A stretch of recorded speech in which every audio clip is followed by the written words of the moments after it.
যে নামাজি ব্যক্তির কতটুকু সামনে দিয়ে হাঁটা যাবে। এটা আমাদের প্রায় আমরা এই পরিস্থিতির মুখোমুখি হই যে নামাজি ব্যক্তির সামনে দিয়ে হাঁটা যাবে কিনা।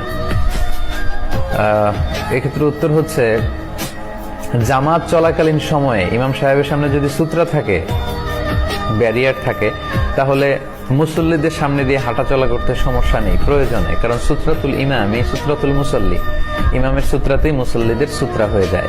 এবং সাহাবারা এমনও ঘটেছে যে জামাত চলাকালীন সময় কাতারের মাঝখান দিয়ে এসে ফাঁকা জায়গায় দাঁড়িয়েছেন, তো রাসূল সাল্লাল্লাহু আলাইহি ওয়াসাল্লাম কিছু বলেননি, অন্যান্য সাহাবারা বিরোধিতা করেননি, এটা জায়েজ আছে।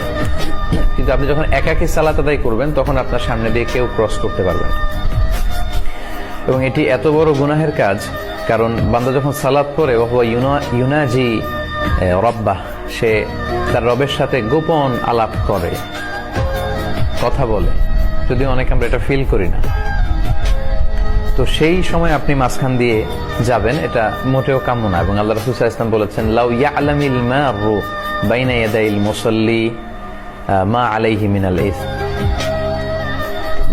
সালাত আদায়কারী ব্যক্তির সামনে দিয়ে যে ক্রস করে, তার সামনে দিয়ে যে হেঁটে যায়, সে যদি জানতো যে এই হেঁটে যাওয়াতে, ক্রস করাতে তার কি পরিমাণে পাপ হয়েছে, তাহলে সেখানে সে 40 দিন কিংবা 40 সপ্তাহ কিংবা 40 বছর দাঁড়িয়ে থাকাটাকেও শ্রেষ্ঠ মনে করতো। সে সেখানে দাঁড়িয়ে ওয়েট করতো, সে সালাত আদায়কারী ব্যক্তির সামনে দিয়ে ক্রস করে যেত না।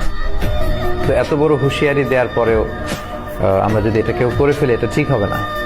বেখেয়ালে অন্যদিকে তাকিয়ে আছি, চলে গেলাম, সেটা ভিন্ন কথা। কিন্তু আমাদের মধ্যে অনেকেই দেখা যায় যে সালাত আদায় করছে, তার সামনে দিয়ে হেঁটে যাচ্ছি, এটা যেন আমরা কখনো না করি।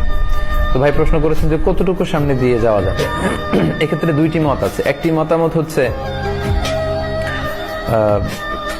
সিজদার জায়গা যদি সূত্রা কেউ দেয়, প্রথম কথা হচ্ছে কেউ যদি সূত্রা দিয়ে সালাত পড়ে, তাহলে সূত্রার বাইরে দিয়ে আপনি যেতে পারবেন, সূত্রার ভেতর দিয়ে আপনি যেতে পারবেন না, এক্সেপ্ট মসজিদুল হারাম